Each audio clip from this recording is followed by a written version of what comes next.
नमस्कार दोस्तों, आज हम एक्सप्लेन करने वाले हैं एक ऐसी फिल्म जिसे देखकर आपका दिमाग सचमुच हिल जाए। 1964 से शुरू होकर आज तक चलने वाली ये कहानी आपको ले जाएगी टाइम ट्रैवल, पैरेलल रियलिटी और क्वांटम फिजिक्स की दुनिया में।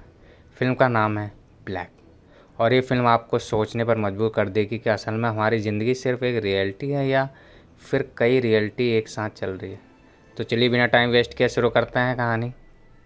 फिल्म ब्लैक की शुरुआत 1964 में होती है, जहां हम ललिता और गणेश नामक एक जोड़े को देखते हैं। ललिता गणेश के साथ घर से भाग रही है क्योंकि वह गर्भवती है और उसके पास घर वालों को मनाने का समय नहीं है। उनकी मदद उनका दोस्त मनोहर कर रहा है, जो स्कूल के दिनों से ललिता से एक तरफा प्यार करता था।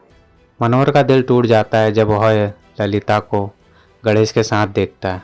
वह उन्हें शहर से दूर अपने फार्म हाउस में ले जाता है और उन्हें आराम करने के लिए कहकर खुद शराब पीने लगता है।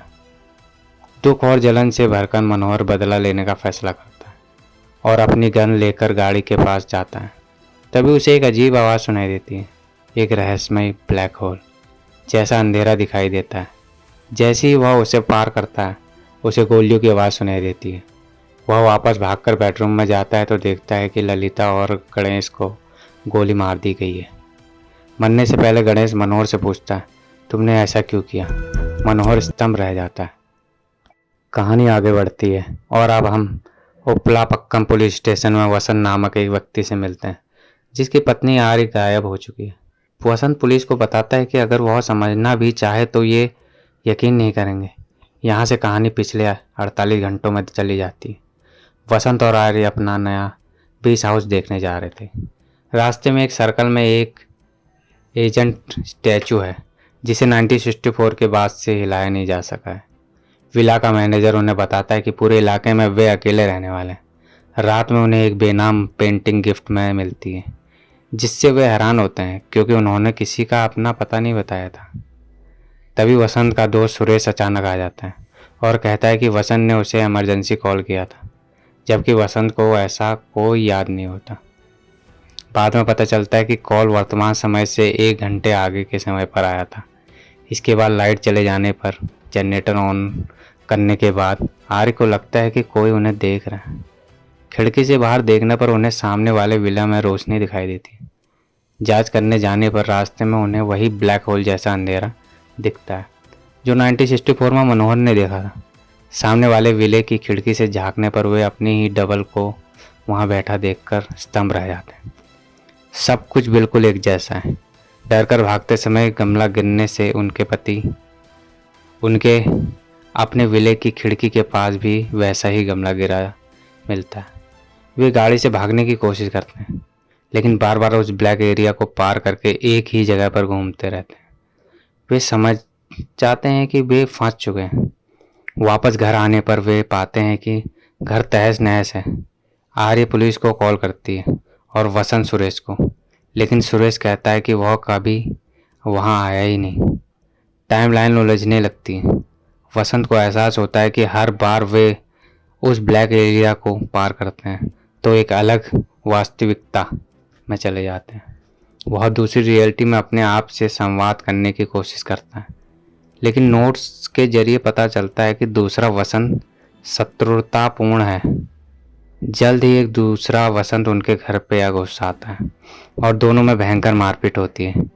इन घटनाओं के दौरान वसंत गौर करता है कि समय असंगत तरीके से आगे पीछे हो रहा है।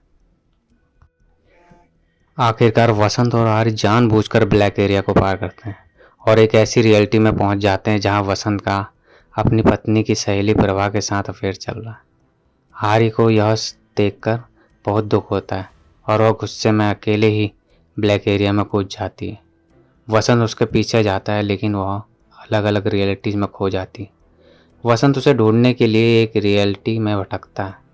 एक रियलिटी में वह उस पल को देखता है जब आर्य ने जनरेटर रूम में उसे देखा था। वह समझ जाता है कि वही उस वक्त का दूसरा वसंत था।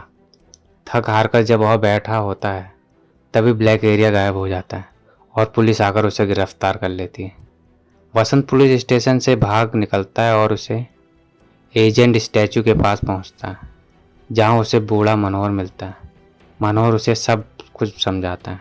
वह बताता है कि ब्रिटिश काल की एक सीक्रेट लैब में हुई दुर्घटना के कारण वहाँ एक क्वांटम पोर्टल बन गया है जो सुपर मून के समय सक्रिय होता है। यह पोर्टल अलग अलग वास्तविकताओं के बीच यात्रा करने का द्वार है। वसंत जिस ब्लैक होल को पार कर रहा था वह असल में यही पोर्टल था और वह अलग अलग रियलिटीज़ में अपने ही अलग अलग संस्करणों को देख रहा था। मनोहर उसे चेतावनी देता है कि सुपर मून के छिपने से पहले उसे अपनी असली आर्य को ढूंढना होगा। वसंत तेजी से अलग अलग रियलिटीज़ में जाकर आर्य को खोजता है।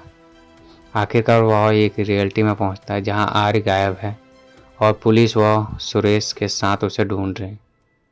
वह उससे मिलता है और वे खुशी खुशी घर लौटने लगता है। लेकिन रास्ते में आर्य के एक कथन से बसंत को एहसास होता है कि यह उसकी अपनी मूल रियलिटी नहीं है, क्योंकि यहाँ आर्य कहती है वह अकेला जनरेटर ऑन करने गया था जबकि उसकी अपनी रियलिटी में वे दोनों साथ गए थे। फिर भी वसंत चुप रहता है। एक पेट्रोल पंप पर जब वसंत वॉशरूम में जाता है तो उस रियलिटी का असली वसंत उसका सामना करता है। दोनों के बीच क्या होता है यह दिखा नहीं जाता। अंत में एक वसंत आर्य के पास लौट आता है और दोनों चले जाते हैं। फिल्म इस रहस्य के साथ समाप्त होती है कि अब आर्य के साथ कौन सा वसंत है, उसका अपना वसंत या कोई और रियलिटी का वसंत जिसने उसकी जगह ले ली है। यहीं पर फिल्म समाप्त होती है। तो दोस्तों यह थी फिल्म ब्लैक की पूरी कहानी। फिल्म हमें यह सोचने पर मजबूर करती है कि अगर हर फैसले में एक नई रियलिटी बनती है तो असली हम कौन है?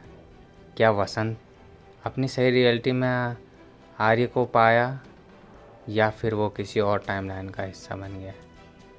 फिल्म का ओपन एंडिंग यही सवाल आपके दिमाग पे छोड़ देता है। तो आपको क्या लगता है पेट्रोल पंप वाले सीन में असली वसंत कौन था? कमेंट करके अपनी राय ज़रूर बताइए। अगर आपको ये वीडियो पसंद आए तो लाइक, शेयर और सब्सक्राइब करना मत भूलिएगा, क्योंकि आने वाले दिनों में हम और भी मज़ेदार फिल्मों की कहानियाँ आपके लिए लेकर आने वाले हैं। धन्यवाद।